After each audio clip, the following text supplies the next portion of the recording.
What is up, YouTube? Bobbles and Ball Cards back with another video. It is Friday. Hope everybody had a great week out there. Um, Obviously, there's only a couple more days in the month of February, so we are almost 2 months down already in 2022. Thoughts are with everybody out there with all of the stuff going on in the world, man. It's a crazy place. Everybody, keep those folks on your mind, and hopefully things get back to better. I don't want to say normal because we don't know what normal is anymore, but I will definitely say back to better. Anyway, if you enjoy the content, please give the video a like, and if you have not already, hit the subscribe button. I don't know if anybody else, like, if y'all pay attention to the subscribers. I don't know what's going on. YouTube or either people are not liking the content and they're unsubscribing, or YouTube is doing something weird, because I have lost a lot of subscribers lately and I don't know why. But anyway, if you enjoy the content and you want to know when I put videos out, hit the subscribe button, turn the notification bell on, and join in the live chats. They're always fun. But anyway, today is a video I was going to do. I actually tried doing the other night.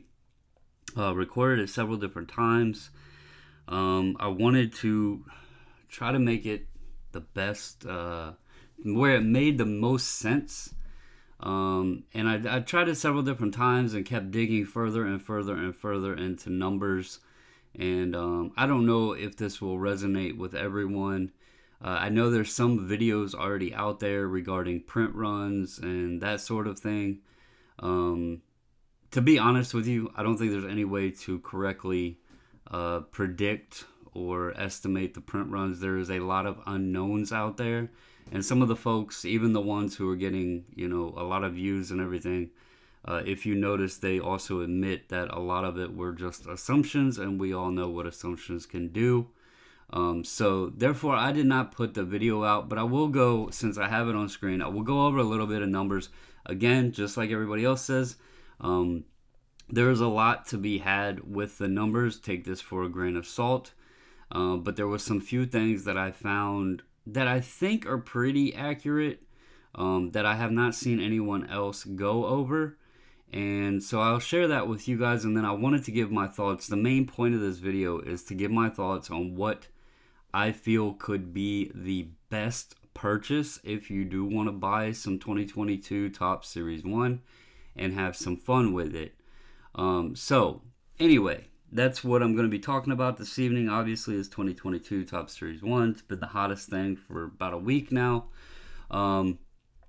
So I know, and I have it up over here, his numbers that he did just to share. This is Scotty B. I clipped this from his video, where he was showing, this was print run, not product amount of product produced. So this is what he was predicting for each base card.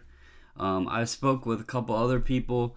The way they did their ratio formulas and math equations was trying to base it off of how many cards it took to get a specific parallel. I did things a little bit differently. Again, who knows which way is more accurate? I'm not sit here to debate that. But I want to just kind of go over and show you guys some things that I found that was very interesting. Rather than do it by cards, what I did, and I dove a little bit deeper in here just for fun. We're not going to really pay much attention to that. But what I did was I based off of the clear parallel, which tells us it's 1 in 2,492 hobby packs. That is a hobby exclusive parallel. Being that it gives us how many the ratio per pack it should be, and being that we know it's a 100 card set, then we know 10 on each parallel 100 card set, there should be a print of 1,000, and being that the odds are 1 in 2,492, that should tell us that there are 2,492,000 packs for hobby. So let me pull my calculator up here so I can show y'all kind of how I did this. Where to go? All right, here's my calculator. So what I wanted to do is I kind of just for fun. Now, I'm not worried about like trying to figure out the print run. But what I did is I wanted to try to see, okay, how many short prints would be across the hobby product, how many short or super short prints would be across hobby, how many 101s, golds, etc.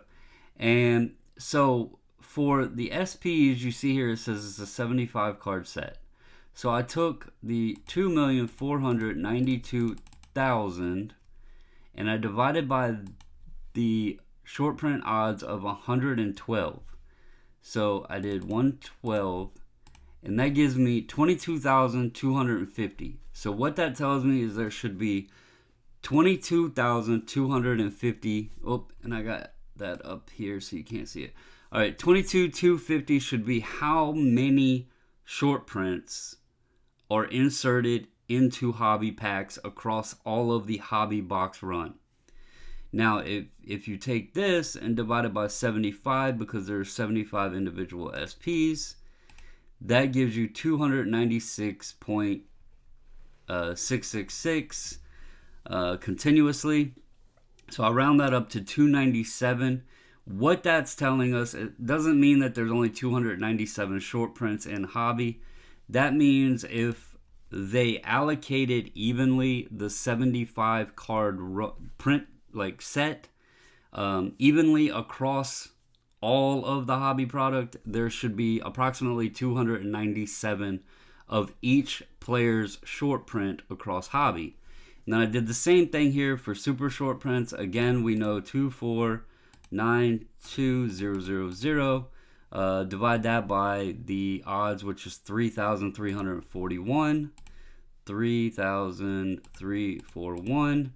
So that means there should be 745.8, 746 we'll call it, super short prints printed for hobby. And then again, divide that by 25, and it's telling us that it's 29.835, rounded up, and that means there should be 30 super short prints of each player across all hobby. Now, I'm going to tell you, I spoke with a friend the other night who was ripping a hobby case, and he got 3 super short prints in one single case. Oddest thing I've seen. Obviously Topps did not allocate them properly, or maybe if there's more cases out there like that, maybe they wound up doing like every other box in a case is getting a super short print. I don't know. It was very weird. His entire case was weird because he had 2 home field advantages in one case. The odds were just completely off on it. So anyway, all right. So I took the same thing here, and I did with the 101s, and I'm not going to go through and show you all of them. You can kind of read through it here. But for 101s, right? So you have 2,492,000. We'll start with that again because that's how many packs should be out there. And then it tells us the odds are 1 in 76,834. So we're going to divide by 76,834. And that's going to tell us that there's 32.43. So I left it at 32. So that's saying that only 32 of the Platinum 101s, based on odds, are across hobby product. That they only allocated 32 of them in the hobby product. And you can see here with golds, I did the same thing, got that number, did vintage stock, and I did camo. So here's the interesting part, and I did go back and I used this here where he said, where Scotty B was mirroring the print run for hobbies to hobby jumbos. I'm not going to get into that because that is just only an assumption. We have no way to determine exactly how many jumbo was printed because there's no jumbo exclusive parallel. But just for my own sake, playing around the other day, I did some numbers and came up with some figures. But I'm not going to get into all of that. What I want to show here, though, that's very interesting. So if you look here, and I said there should be 32 Platinum 101s, and the set is 330 cards. So if you do 332 divided by 330, it's going to show you like 9.6% are allocated into hobby based on what the odds are showing. You do golds, you got 65,579, and divide that by 667,260. That's going to give you 9.8%, okay, of all of the golds should be allocated across hobby. You go down here to vintage stock, you got 3158 divided by 32,670, and that's going to give you 9.6%. So that trend stood out to me as a big red flag. Outside of knowing exactly how much is going to be printed, we know it's going to be a lot. That's the only number you need to know is a lot. It looks to me like only 10% of the total run for parallels will be allocated to hobby. Basing that, and I'll just go ahead and show here, basing on my numbers that I came up with, mirroring like Scotty B did, I got to 23% of the platinums across hobby and jumbo. 22.79% of the golds would be across hobby and jumbo, etc. So they all came out to about the same at roughly 23%, which would leave 77% to be inserted across all of the retail product. Again, that's why I don't know how accurate the mirroring hobby to jumbo is, because that seems like an awful lot to be thrown into retail. Now, there's a way to argue it both ways. I thought, well, maybe if we double the odds and let's say there's 10% in hobby and 20% or even 30% of the parallels are in jumbo, then you got like 40% of the parallels going to be to your hobby products, and then that leaves you 60% across retail. That might be a little bit, more acceptable. But when we think about it, and most of your autographs are going to be in hobby, mostly in jumbo, it also kind of makes sense because those products, they obviously would probably want the print run to be a little bit lower because the autographs cost more money for them to put in. So I got to looking and I was like, well, let's just say there is 77% of the parallels going to be allocated to retail. This is my main point of this video. What is the best retail product to buy, in my opinion? Now, full disclosure, I have not even seen retail on the shelf yet. I have not opened any retail yet.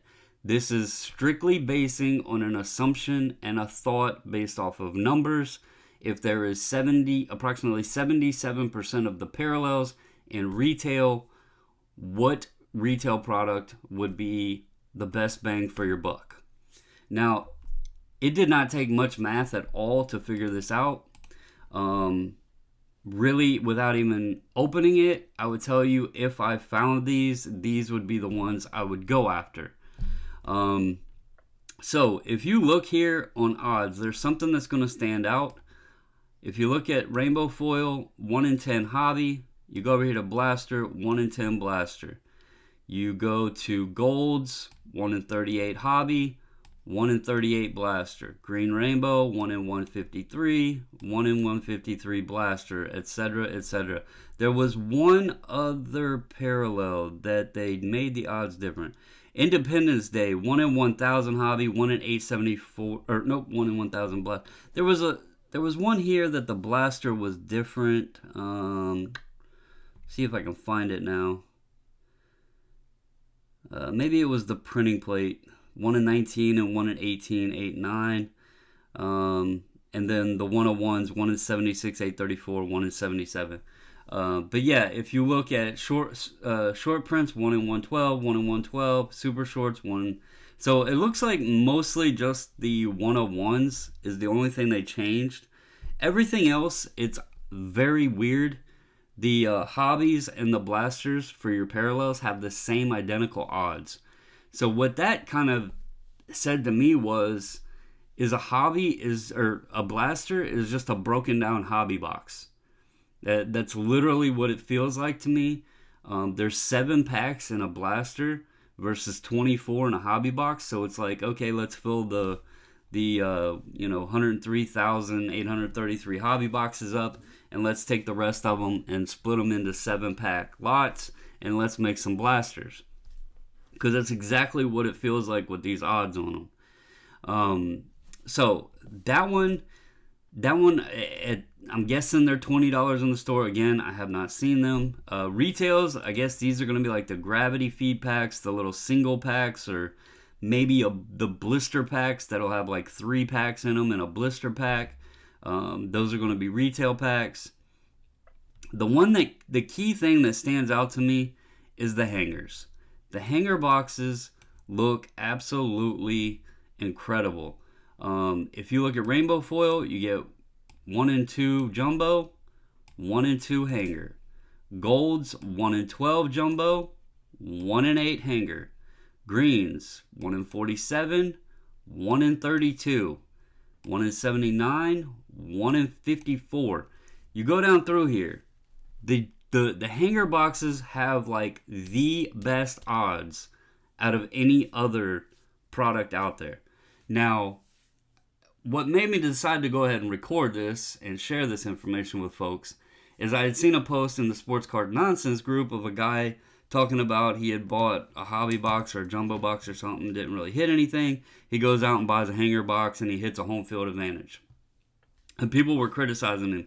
People were saying, I'm tired of people hearing about how well they hit in hangers and blah, blah, blah, blah, blah. And it's all just pure luck. Well, yes, it's all pure luck. Any of it is pure luck. But if you had to choose what you wanted to base your luck on, do you want the better odds or do you want the worst odds? That's my point here. Based upon odds, and I'm going to tell you, yes, Topps gives us odds, but they are really tricky by only telling us one parallel that is specific to a product. Again, that's why I said over here with these numbers, this is all a lot of assumptions. The only thing I could really figure out was using their odds of how many packs they made and then breaking it into this sort of thing. And it's all still just estimation. These are, they even say on the packs, approximate odds. But if you had to look, the short prints, it says you can get a short print in 1 in 24 hangers. Super shorts are 1 in 700 hangers.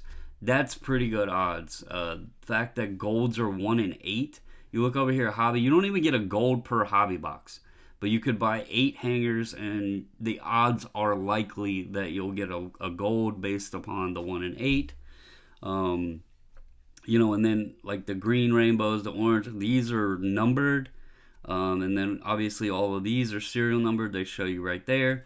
And even a Memorial Day Cambo is 5 times better odds in a hanger box than it is a hobby box. Now, cost-wise, I believe that the hanger is $15. I believe it's $15. So based on that, let's see what cost-wise you're going to be looking at. Let's see. Let's just do a short print. It's 24. So 24 times 15, you're going to be looking at $360. Your odds and cost on a hanger. So hobby 112 divided by 24 is going to be 4.66 times. What were they on Topps website for a hobby box? $80. I think they were $80, $79.99. So $373. So cost wise, they would even out there, pretty close to even out. The problem is you're not going to get hobby boxes. Like, I'll tell you now, if you do the 112 divided by 24, 4.66, my LCS is doing 120 on hobbies. So it's going to cost you $560 on a hobby box, or on enough hobby boxes to potentially pull a short print, versus the $15 at 24 on a hanger. Plus, the other thing with the hangers is the odds on all of the parallels are so great. The likelihood that you pull like some golds out of those, you should have the odds 1 in 8 on a gold. You should get 3 golds. So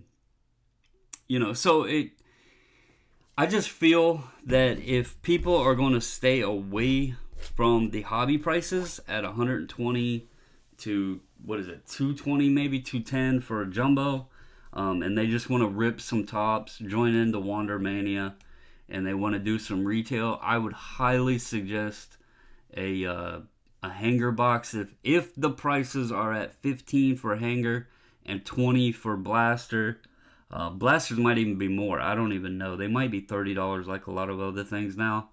But if hangers are 15 and blasters are even 20, I would still go hanger.